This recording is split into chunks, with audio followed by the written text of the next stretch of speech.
182 voice. How close were you and Charles together? Approximately 2 or 3 feet.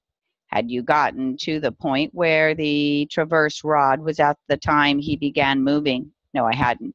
Had you begun to move toward it? Yes, I just started to. So you weren't facing toward him at that time? No. Did Charles do anything in relation to Brian as Brian began to move? I honestly don't recall. Did Brian get past Charles? No, I don't think so. At the time when the hammer came into contact with him, do you know what position Brian's body was in? He was in sort of a running position or a jumping position.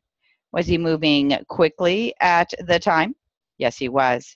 Had he struck you in any way at that time? No, he had not. At the time when you struck Brian, were you intending to kill him? No, definitely not. What was the effect of that striking? It knocked him down. It stunned him a little bit.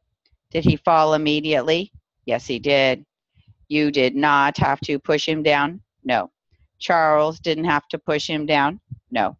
Let's go back to where he's down. Where is he down on the floor in the den? Where in comparison with that wet bar? I'd say right over approximately by the corner of the pool table, in approximately the position where the body is outlined in red? Yes. In that exact position? No. After he was on the ground, what occurred? Charles grabbed his right arm, and I told Charles to hold him, and I'd go cut the cord, and we could tie him up. Did you do that? Yes, I cut the cord off the chair, came back and tied his hands and his feet. Did you yourself put any kind of gag in his mouth? I don't have any recollection of doing that. No. Did you take a piece of traverse rod cord and tie a gag in place of that loop that around him? No, I did not. Did you see Charles do that? No, I did not. Were you watching to see whether he would have done that? Yes. At the moment while you were finishing the tying, was Charles gagging him? No, he was not. After you tied him up, what did you do next? I went up through the kitchen into the dining room area. Did you put any stereo wire on him? No, I did not. There appears to be a little piece of light blue cloth or rag that's tied around the right wrist. Do you see that on there? Yes, I do. Did you put that on? No, I did not. Do you know what purpose it serves? I have no idea. Showing you photograph defendants D2. Do you see the traverse rod in that photograph? Yes, I do. Is that in the final position it was in as you were tying him up? Yes, I believe it is. What is your age at the present time? I am 60 years old. Do you recall when you took up residence with Mrs. Edna Duncan, the deceased?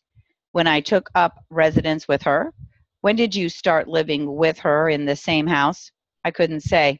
I worked out there for Mrs. Watson, and I would go down there and stay at night because I lived so far. Did you start staying with her at night at a time when Mrs. Duncan was still employed? Yes, she was employed. And how long did you continue to stay in the house with her? I don't know what you mean. How long did you live with her before you moved out and moved next door? Oh, I lived with her about 6 or 7 years.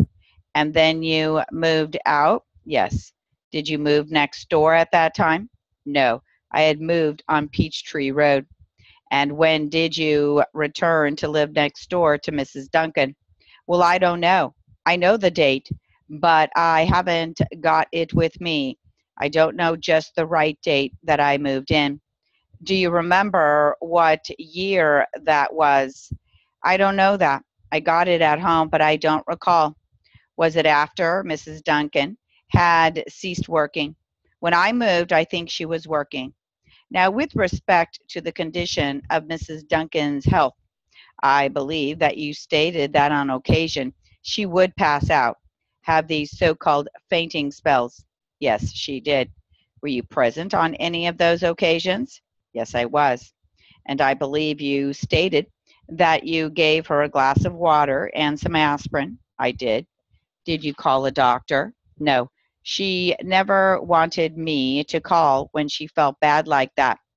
And on these occasions, neither you nor Mrs. Duncan herself ever called the doctor. I took her to, we didn't call, but I took her to the doctor. Did you ever take her to the doctor immediately upon one of those occasions? No. She would come out of them in about 15 or 20 minutes. She would always come out of them. Now, you mentioned Mrs. Hoover. Who was Mrs. Hoover? Was she just a tenant there renting a room from Mrs. Duncan? Yes, she was. And you stated that Mrs. Hoover and Mrs. Duncan's relationship changed, that sometimes it was good and sometimes it was not good. Is that correct? That's correct. Is it true that Mrs. Hoover sometimes was a rather heavy drinker? Well, I don't know about that. She wasn't no heavy drinker, but she took a drink sometimes. And then drinking is one of the things that your sister disapproved of. Is that correct? She told, my sister told her, if that's your life, that's your life. Now, with respect to, you stated, I believe, that Mr. and Mrs. Moore, the defendants, never had any close relationship with Mrs. Duncan. Is that correct? I beg your pardon. Mr. and Mrs. Moore, I believe you stated that they did not have a close relationship with Mrs. Duncan. Is that right? Who is Moore? The defendants in this case. You say, I stated that they didn't have a close relationship? No, I never said that. I didn't say that. I believe you testified that, to your knowledge, they didn't eat at her house or have any meals together. Yes, I did.